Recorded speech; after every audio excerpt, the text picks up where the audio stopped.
Can one man truly embody an entire country? Was Saddam Hussein a hero of a turbulent era, or the architect of immense tragedies? Do we understand him as a historical figure, or as a political phenomenon shaped by the circumstances of Iraq, the region, and the world? From a poor village near Tikrit to the presidential palace in Baghdad, Saddam rose through the ranks of the Ba'ath Party, amidst coups and bloody conflicts. His ascension to power was no accident. Rather, it was the result of a network of influence, power calculations, and the systematic elimination of rivals. He built a tightly controlled security state, launched major modernization projects, and championed Arab nationalism. Yet, simultaneously, he led Iraq into a protracted war with Iran, then into the invasion of Kuwait, and finally into open confrontation with the world, culminating in the fall of his regime in 2003. However, oversimplification is a betrayal of the truth. Those who see him as a ruthless dictator base their assessment on the files of repression and the Anfal campaigns and the mass graves. Those who consider him a strong leader base their argument on a period of relative stability, free education, infrastructure development, and regional prestige. The most important question is not, was he good or bad? The question is, how was this personality formed?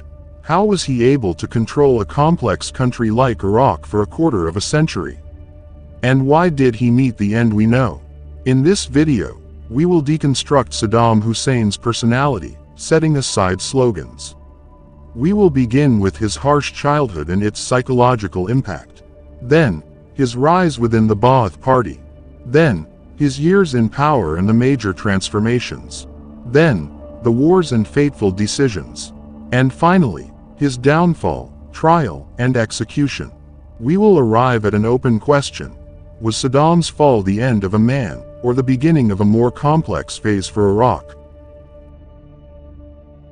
Saddam Hussein was born in 1937, in the village of Al-Ajah, near Tikrit, in a harsh rural environment characterized by poverty and tribalism.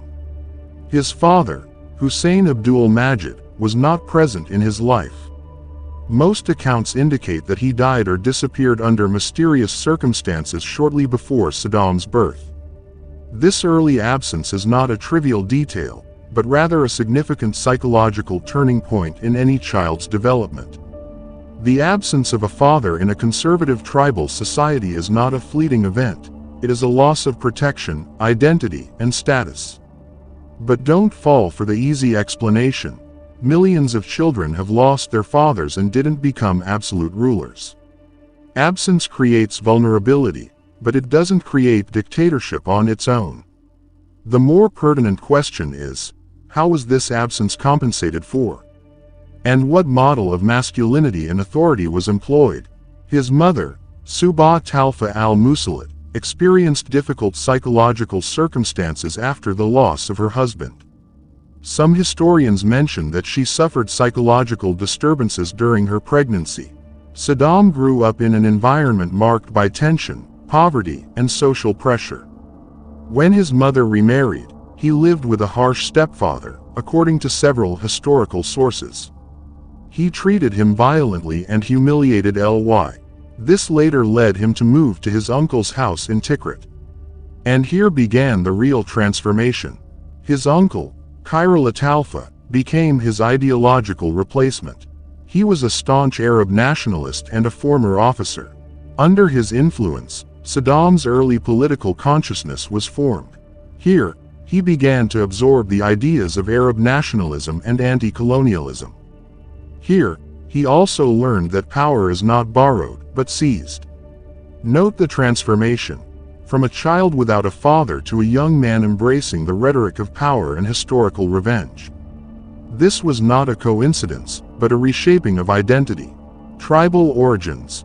Key to understanding his later network. Saddam belonged to the al-Bijit clan of the Tikriti tribe in the Salah al-Din region. In Iraq at that time, the clan was more than just a social bond. It was a system of security, alliances, and political power. And here's a point you must understand well. When Saddam came to power, he relied heavily on members of his tribe and his Tikritese circle within the security and military apparatus. Was this loyalty, or fear? Most likely both. The child who grew up without protection later created a system based on tribal protection and a security grip. Saddam Hussein did not begin his education early. Due to poverty and family instability, he entered primary school relatively late compared to his peers. Academic delay, symptom or consequence. The delay was not merely chronological, it was a reflection of a turbulent environment. The move from a rural village in Al-Ajah to Tikrit, and later to Baghdad, subjected him to a state of constant upheaval. It is natural for a child lacking home stability to experience academic delays. But here's a point that requires intellectual courage. He was not known for exceptional academic achievement. He was not the gifted student everyone predicted would have a future leadership role. Instead, he was stubborn, ambitious, and inclined to prove himself through force rather than academic excellence. Schools in Iraq during the 1940s and 50s were characterized by a rising Arab nationalist movement, especially after the fall of the monarchy in 1958. Nationalist ideas were infiltrating the curriculum and public discourse. This reinforced what his uncle had begun shaping his consciousness. But let's not exaggerate. School didn't create his ideology, it merely refined his existing tendencies. What took shape during this period? A sensitivity to humiliation, a clear desire for social advancement, an early interest in the idea of power and influence, and a gradual transition from a marginalized child to a young man seeking a place in society. Ask yourself, was education his means of advancement? Or was it merely a passing phase before he discovered that politics was the fastest path to power? The truth we must understand: Saddam didn't rise through academic excellence, but through networks of loyalty, party work, and political audacity. If childhood planted the psychological roots, then middle school planted the political seeds. Saddam moved to Baghdad in the mid-1950s to complete his studies. The capital was a world apart from Tikrit. Ideological conflict, a rising tide of nationalism, the fall of the monarchy in 1958 under Abdul Karim Qasim, and a sharp split among the communist nationalists. Was he a political student, or a politician disguised as a student? He wasn't known for exceptional academic achievements. But what distinguishes this period is his early entry into party work, joining the Ba'ath Party while still a young man. Here's a point that requires your attention. Many were nationalists, but few chose to work clandestinely and take risks. And here's the turning point. In 1959, he participated in an assassination attempt against Abdul Karim Qasim. This wasn't a mere incident in the life of a political adolescent. This was a leap from student to player in the violent game of power. The assassination attempt failed, and Saddam was wounded. He was forced to flee Iraq. Note the early pattern: secret operations, high audacity, acceptance of using violence as a political tool. Was this courage, or the impulsiveness of a youth seeking quick recognition? What was formed at this stage? A belief that change doesn't happen through the ballot box, but through force. An early Ba'athist network of relationships. A practical test of the idea that power is seized. The beginning of a path of no return. Pause for a moment and consider this. If the assassination attempt had succeeded, history would have been different. If he hadn't survived, no one would have known him. The difference between a historical leader and a name that is sometimes forgotten is a bullet that missed its target. After the failed assassination attempt against Abdul Karim Qasim in 1959, Saddam had no choice but to flee. He crossed into Syria and then settled in Egypt under Gamal Abdel Nasser. Here's a point we must understand well. Exile wasn't just an escape, it was a school.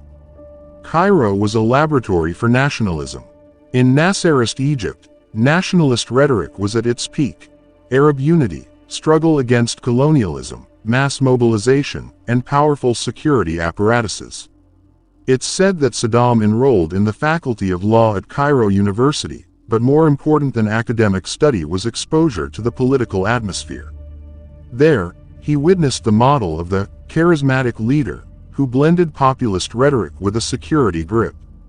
The question that must be asked boldly is, did he learn from Nasser the idea of leadership, or did he also learn how to run a security state? What changed in exile? Before exile, a young, impulsive man, ready to take risks. After exile, a more cautious politician. He understood the importance of organization and structure. Exile taught him three crucial lessons.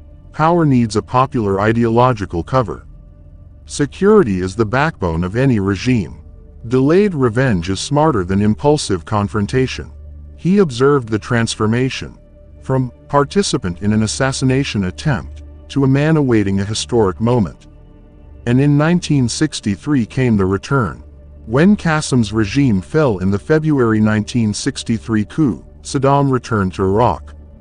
He didn't return as a student, but as a party member. He had foreign experience and networks. What distinguished Saddam was that he used exile to rebuild himself politically. But don't imagine Saddam's return as an immediate victory. The reality was more complex. In 1963, there was chaos within the Ba'ath Party. The Ba'ath Party seized power briefly. Then it was ousted from power the same year. Saddam was later arrested and imprisoned.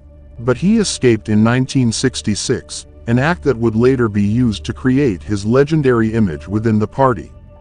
Notice the pattern: approaching power, falling, then returning. These cycles instilled in him a dangerous conviction that power is not left to chance, but rather secured through organized force. On July 17, 1968, the Ba'ath Party successfully staged a coup that returned them to power, led by Ahmed Hassan al-Bakr. Here begins the shrewd phase of Saddam's career. He didn't rise directly to the forefront. Instead, he acted as a powerful deputy behind al-Bakr, focusing on building a complex, multi-layered security apparatus, eliminating rivals within the party, strengthening the influence of the Tikriti in tribal circles, control over oil files and internal security. Here, I want you to ask yourself honestly, who really rules? The apparent president, or the man who controls the security apparatus? In the 1970s, Iraq began to witness the nationalization of oil in 1972. Significant economic expansion thanks to rising oil prices, extensive infrastructure, education, and healthcare projects. Thus, it became a formidable power, which frightened a number of countries that began to plot its downfall. And here was the moment Saddam Hussein had been waiting for.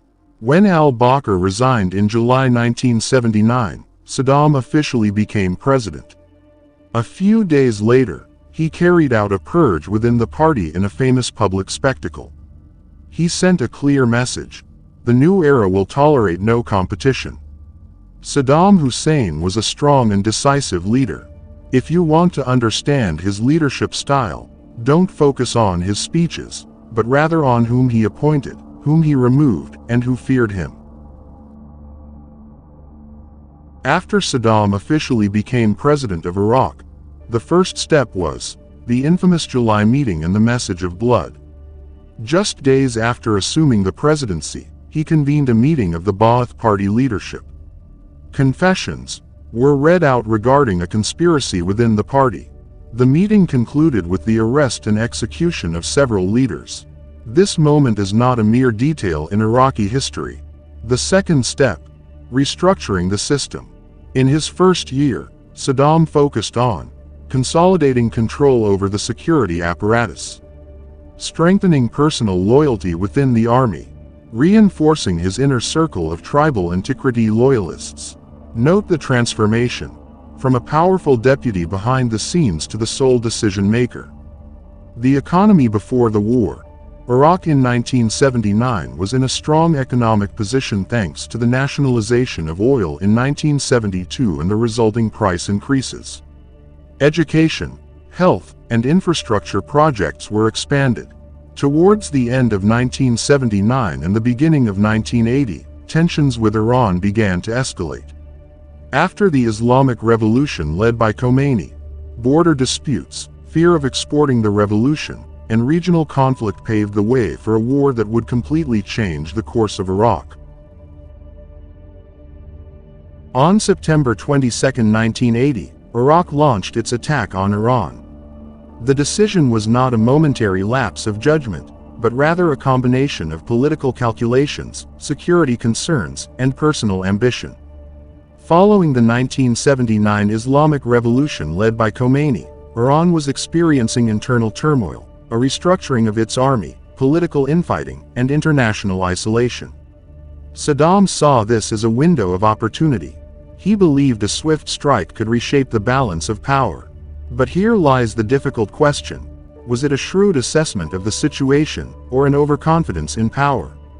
The legal pretext was the border dispute over the Shatt al-Arab waterway, which had been settled by the Algiers Agreement in 1975.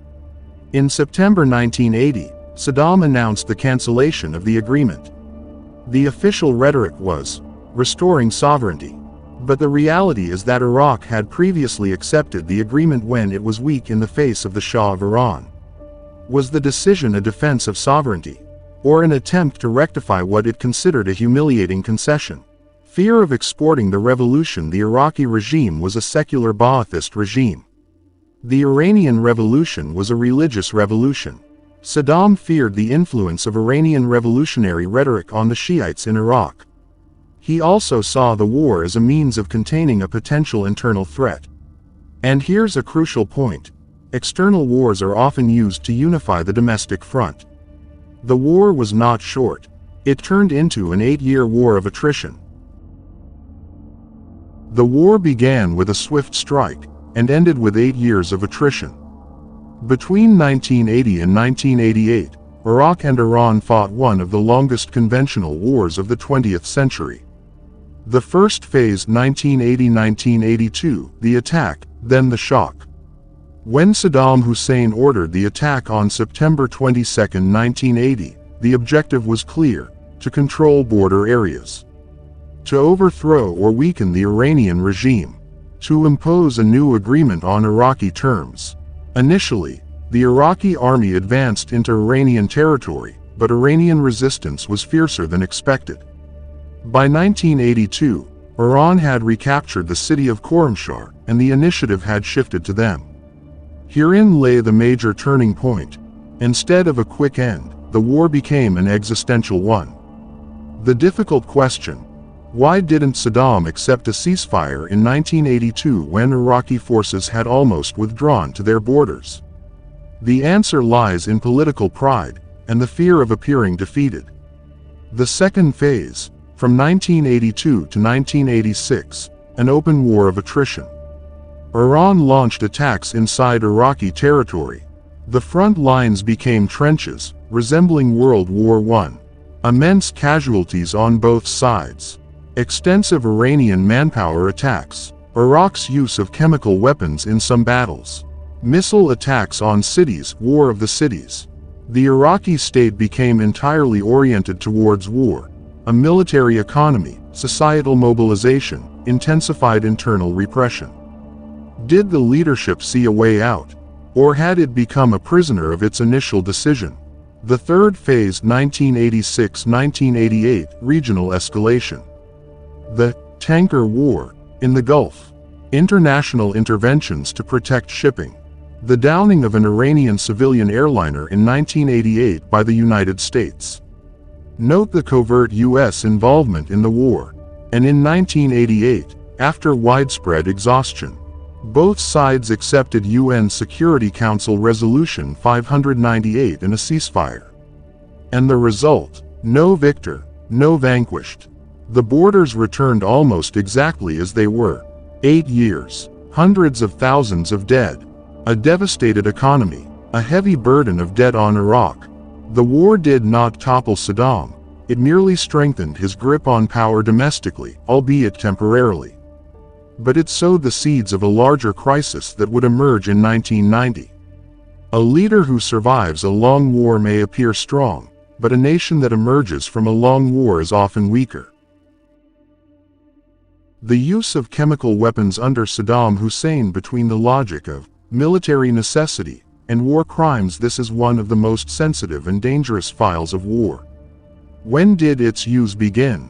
International reports indicate that Iraq began using chemical weapons against Iranian forces in 1983-1984, and their use expanded in subsequent years. The most infamous incident was Halabja.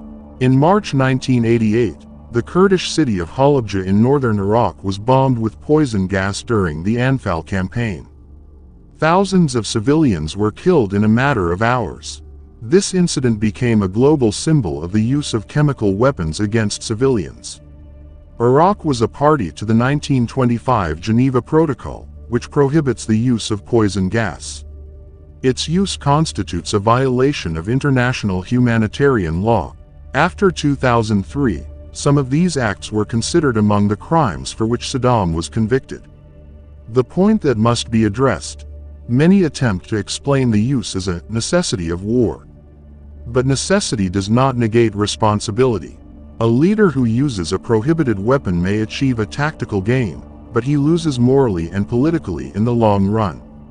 Note and consider this: many wars have involved the use of chemical weapons, but without accountability. It was only attributed to Saddam Hussein because he fell from grace, and many conspired against him and betrayed him. The Anfal campaign was not a border battle with Iran. It was a military and security operation inside northern Iraq, targeting Kurdish areas. The regime accused these areas of collaborating with Iran during the war. The campaign took place between 1987 and 1988, under the direct supervision of the regime and led by Ali Hassan al-Majid, known as Chemical Ali. What actually happened? The operation included the destruction of thousands of villages, widespread displacement of the population, arrests and enforced disappearances, the use of chemical weapons in some locations, the transfer of residents to security-controlled compounds.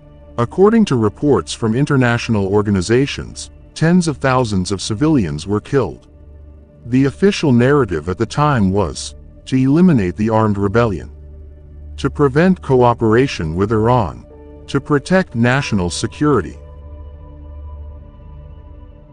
With the Security Council resolution, the war ended. The question is, did the war truly end, or did it transform into an internal financial and political crisis? The debt and oil crisis. Iraq considered itself the guardian of the Eastern Gate of the Arab world against Iran, and it had the right to do so, expecting debt relief or cancellation. But Kuwait and Saudi Arabia demanded repayment. At the same time, Kuwait lowered prices, harming Iraq's oil revenues. Baghdad also accused Kuwait of slant drilling in the border oil field of Rumaila. In July 1990, tensions escalated. On August 2, 1990, Iraqi forces entered Kuwait within hours. Its annexation was later declared as the 19th province.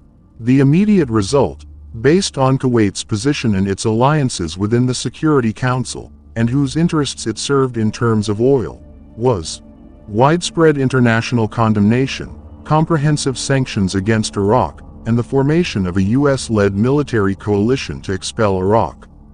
As for the strategic consequences, the 1991 Gulf War, widespread military destruction, crucial sanctions throughout the 1990s to strangle the Iraqi regime, a no-fly zone in the north and south. The invasion of Kuwait transformed within weeks into an unprecedented international crisis. A diplomatic storm erupted. The Security Council issued Resolution 660, demanding an immediate withdrawal. Sanctions followed, along with a resolution authorizing the use of force. A military coalition of more than 30 countries, led by the United States, was formed. It became known as Operation Desert Storm. The second phase began in January 1991. Intensive aerial bombardment of Baghdad and military installations commenced, resulting in widespread destruction of infrastructure. Command and control centers were targeted, and the Iraqi Air Force was crippled. This war was not conventional, as it was in Iran. It was a war of overwhelming technological superiority. In February 1991, after weeks of bombing, the ground offensive began. Within just 100 hours, Iraqi forces collapsed in Kuwait. Following the ceasefire, Iraqi forces withdrew from Kuwait, and no-fly zones were imposed in the north and south. Internal uprisings erupted in 1991. Economic sanctions continued throughout the 1990s. Saddam remained in power, but Iraq entered a phase of chronic exhaustion. After the 1991 Gulf War, the confrontation did not end with Saddam Hussein remaining in power. A different chapter began, a comprehensive economic embargo imposed by the Security Council. It lasted for more than a decade. What did the sanctions include? A near-total ban on exports and imports. Asset freezes. Restrictions on oil sales later implemented under the United Nations Oil for Food program in 1996, a program designed to subjugate Iraq. Monitoring of weapons programs through international inspection committees. The stated objective: to force the regime to comply with the disarmament of weapons of mass destruction. But the hidden reality was far more significant. The actual impact affected the entire society. The health system deteriorated. There were shortages of medicine and equipment. Poverty rates soared. The middle class collapsed. The currency plummeted in value. Iraq, which had a strong education and healthcare infrastructure in the 1970s, was reduced to relying on food rations. And here is the question that must be asked and understood. Were the sanctions a tool of political pressure, or an indirect form of collective punishment? How did the regime deal with the embargo? Saddam didn't fall. Instead, he restructured his control. By bolstering the shadow economy and smuggling. By expanding the influence of the security apparatus. By using the embargo as a rallying cry against an international conspiracy. And by linking political loyalty to access to resources. Here's what they concealed publicly and why all of this happened to Iraq. Inspections and the legitimacy crisis. International inspection teams UNSCOM, then UNMOVIC, searched for weapons of mass destruction. Constant tensions. The occasional expulsion of inspectors. And the air strikes of the 1990s kept Iraq in a state of constant friction with the West. And the end result: as the new millennium dawned, Iraq was economically exhausted, militarily constrained, socially fragile, politically isolated, but the regime remained in power. Prolonged pressure did not lead to internal change. Rather, it paved the way for direct military intervention in 2003. This was the objective: to destroy Iraq and plunder its resources under the pretext of weapons of mass destruction. From the invasion of Kuwait in 1990 until the fall of Baghdad in 2003, the UN Security Council provided the international legal framework for dealing with Saddam Hussein's regime. The Security Council sought regime change in Iraq, employing various methods and laws to achieve this. These resolutions were not merely political statements, they were unprecedented tools of pressure that completely altered Iraq's trajectory. Resolution 660, 1990, condemnation of the invasion, issued immediately upon the entry of Iraqi forces into Kuwait, demanded an immediate and unconditional withdrawal. Resolution 661, 1990, imposition of sanctions, imposed a comprehensive economic embargo on Iraq. It was among the harshest sanctions regimes of the 20th century. The crucial question: was the objective to modify behavior, or to economically cripple the regime? Resolution 678, 1990, authorization for the use of force, granted member states the right to use all necessary means, if Iraq did not withdraw by January 15, 1991. This resolution formed the legal basis. The U.S. led war to liberate Kuwait. This was what the United States wanted to serve its interests in Kuwait and the Arabian Gulf. Resolution 687, 1991. A conditional ceasefire. This is the most serious and longest-lasting resolution. It included recognition of Kuwait's sovereignty, destruction of weapons of mass destruction, establishment of an inspection commission (UNSCOM), and continuation of sanctions until full compliance. Here, Iraq entered a phase of conditional cessation, not full peace. Resolution 986, 1995, Oil for Food Program, allowed Iraq to sell limited quantities of oil to purchase food and medicine under UN supervision. It was an implicit acknowledgement that the sanctions had caused a widespread humanitarian crisis. Note and reflect here. Resolution 1441, 2002, granted Iraq a final opportunity to comply, with a warning of serious consequences in case of non-cooperation. This resolution later became the focus of legal debates surrounding the legitimacy of the 2003 invasion. The international community subsequently became divided over the interpretation of Resolution 1441. Could the invasion have been avoided had Iraq fully complied? Or had the course of the conflict been politically predetermined after 9/11? These are not emotional questions, but rather an analysis of the responsibility inherent in political decisions. Was the 2003 invasion of Iraq consistent with UN resolutions? This is a legal question before it is a political one. The answer is not simple, because the interpretation of legal texts differed among the countries themselves. The invasion was led by the United States and Britain against Saddam Hussein's regime without a new, explicit resolution authorizing the use of force in 2003. Resolution 1441 did not include an automatic authorization to use force. The position of the United States and Britain, the George W. Bush administration and the Tony Blair government claimed and argued that Iraq had violated Resolution 687. Therefore, the authorization to use force in Resolution 678 was automatically reactivated. The position of France, Russia, and most international legal experts considered that any new use of force requires a new, explicit resolution. Resolution 1441 did not grant an automatic authorization, and the Security Council did not vote for the war. Consequently, the invasion was not clearly authorized by the United Nations. What did the legal institutions say? The majority of international law experts considered the invasion to lack an explicit legal basis. The then UN Secretary-General, Kofi Annan, stated in 2004 that the war was incompatible with the UN Charter. His statement is significant because it comes from the highest office in the organization. The point that must be clearly addressed: there is a difference between political legitimacy, a state's belief that it has a security justification, international legal legitimacy, the existence of an explicit mandate from the Security Council. And here is the deeper question: can a power reinterpret previous resolutions to justify a war?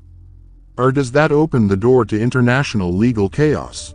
The result: the war was, and remains, the subject of intense legal dispute.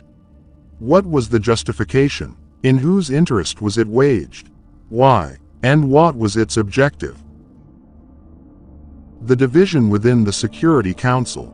The United States and Britain considered Iraq to be in serious and repeated violation. A pretext for starting the war. France, Russia, and China demanded that the inspectors be given more time.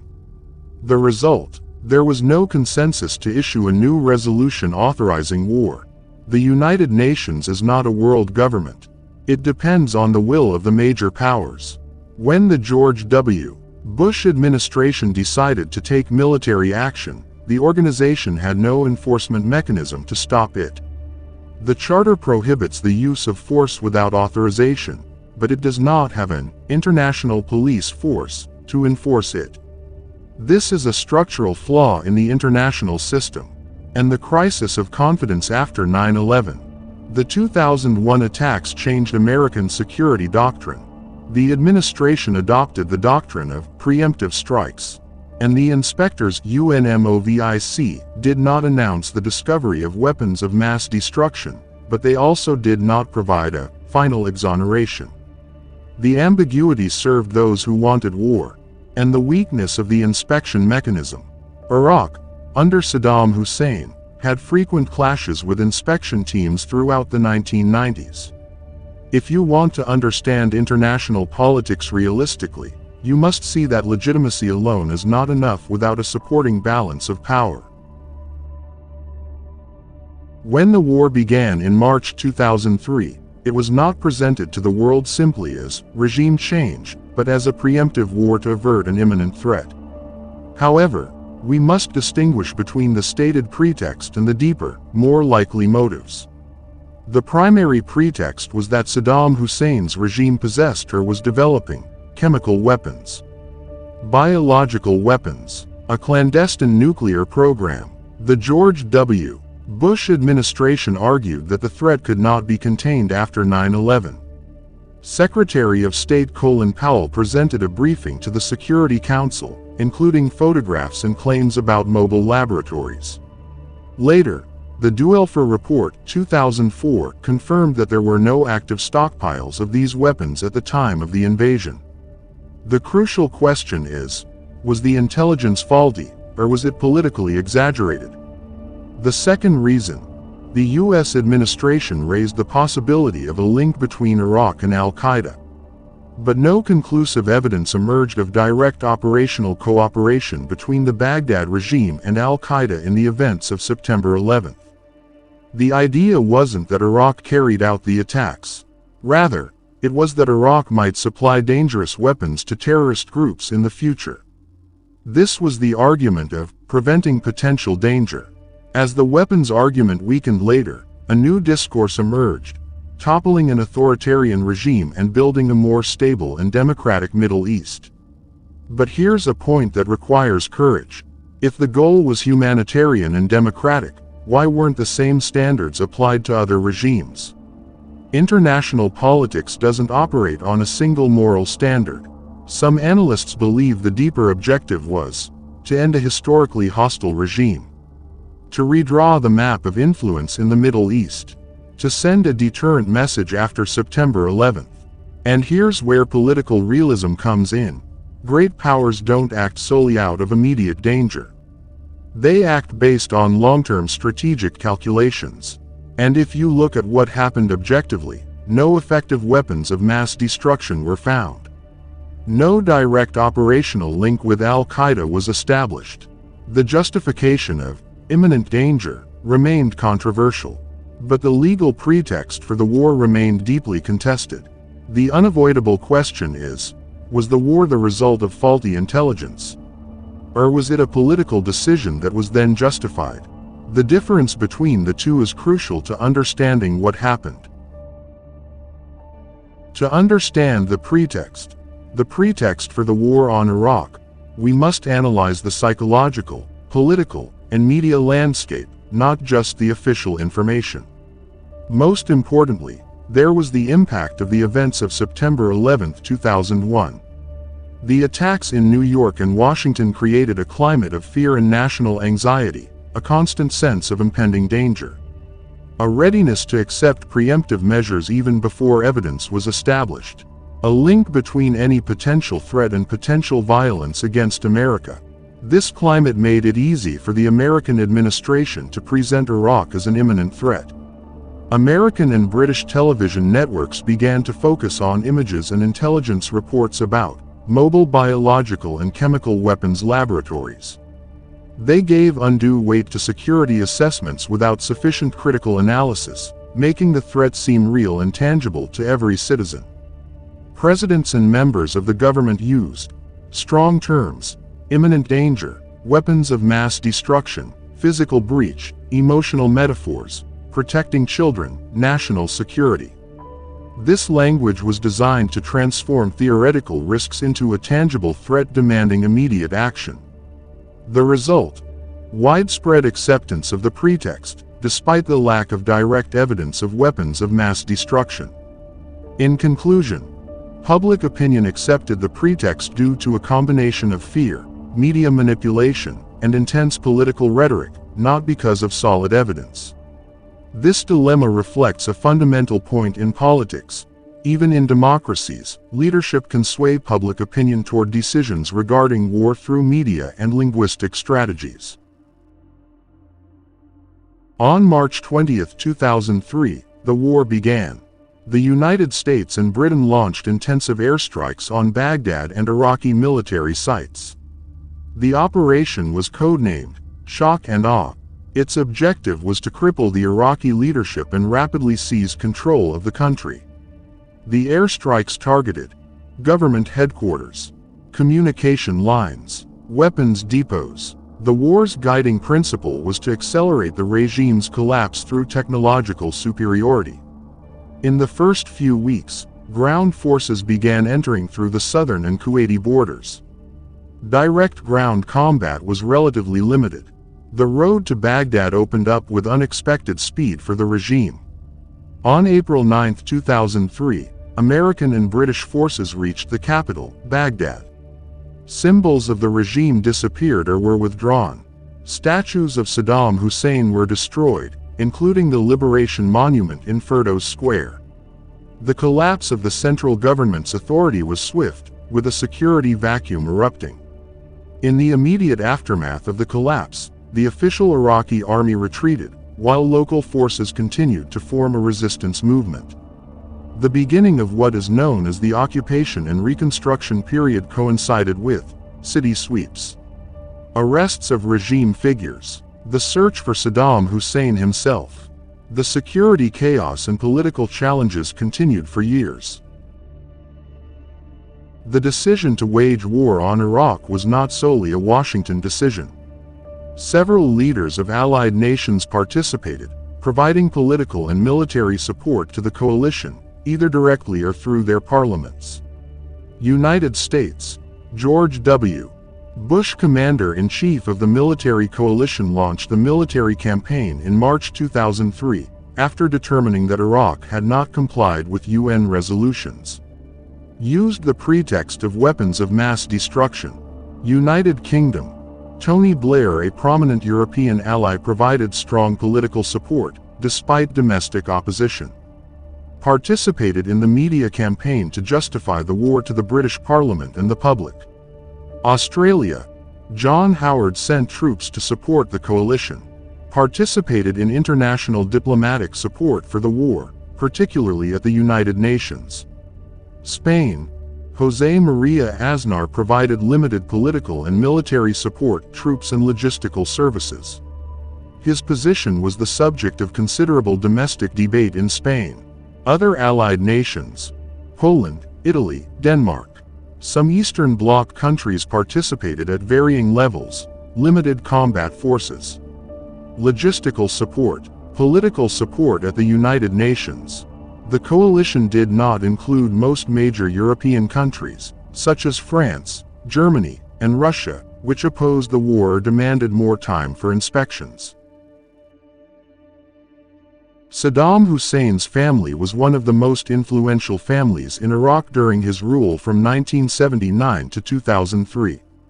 They played a central role politically and militarily. To understand them more precisely, they can be divided into several sections. Parents: Ahmed Hussein Abdul Majid al-Tikriti. Saddam's father was a poor farmer from Tikrit. Saddam died young. Hira Shahia, his mother. Saddam was heavily influenced by her during his childhood. Brothers and sisters. Saddam Hussein had several brothers, but the most prominent was Burhan Saddam Hussein, one of his brothers who did not play a significant political role. There are some references to other brothers, but most remained outside the political spotlight. Wives. Saddam Hussein married several times. His most famous wife was Sahida Talfa, his main wife and cousin. She was the mother of most of his children. The Talfa family was one of the most politically influential families in Iraq. He also had other wives, but their relationships are less well known. Children: Saddam Hussein had several children. Qasim Saddam Hussein, the eldest son.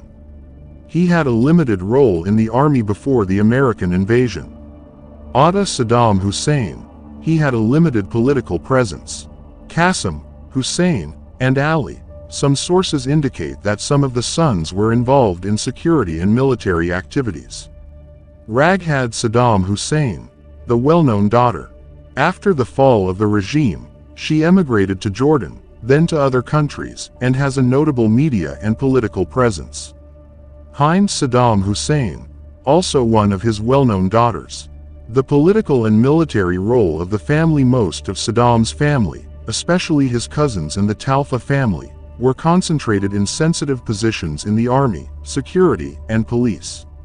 Saddam used a strong family network to ensure the loyalty of the state, which gave his family great power and influence, but also created enemies within the regime.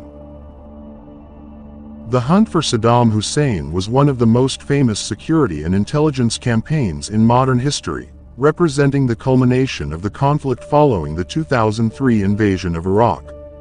After the American invasion of Iraq in March 2003, the primary objective of U.S. forces was to overthrow Saddam Hussein's regime and capture him.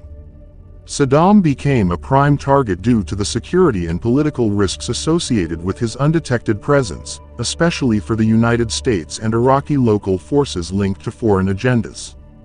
U.S. forces and Iraqi intelligence collaborating with them used local informants and interrogations to obtain information about his whereabouts.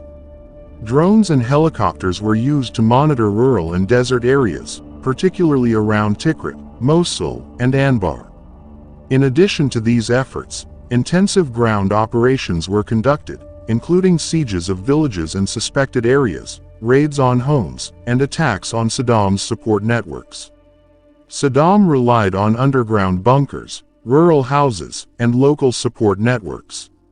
He often moved at night and used a network of personal bodyguards and families who supported him. Intelligence sometimes indicated his movements between Tikrit, Mosul, and Baghdad, but he often moved in less active areas to minimize risk. On December 13, 2003, Saddam Hussein was captured in the village of Idrisiya, near Tikrit, inside a secret hole on a farm. The operation was the result of gathering precise information about his movements using local informants, interrogations, and surveillance. The operation demonstrated a high level of coordination between the U.S. military and Iraqi intelligence.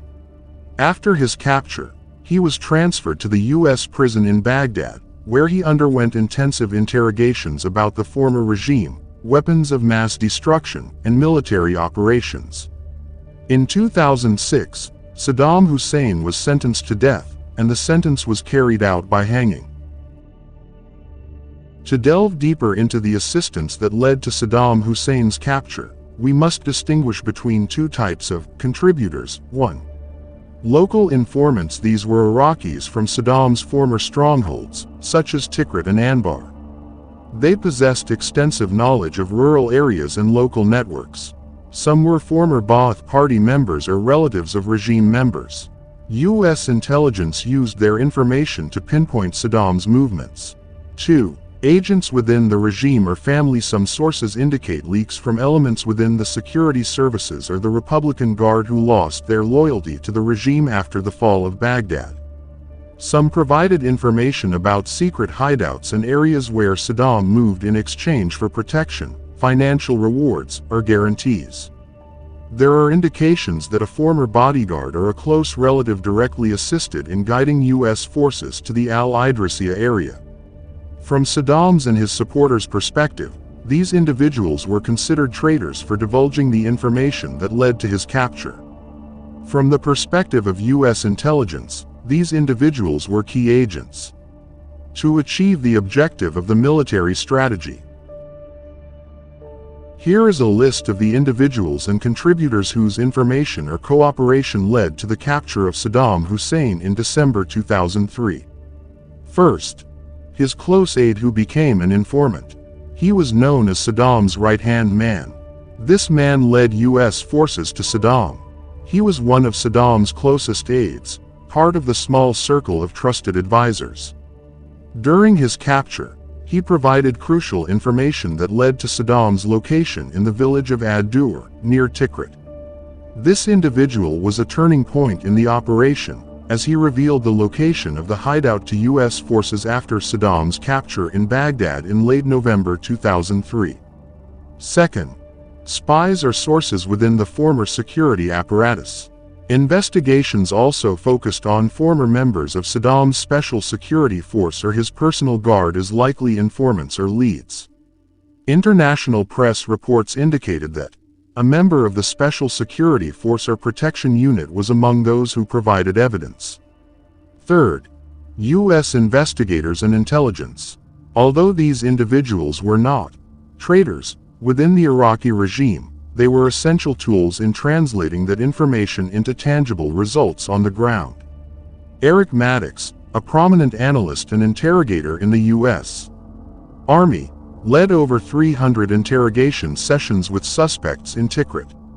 This helped build a detailed picture of Saddam's support network and his likely location.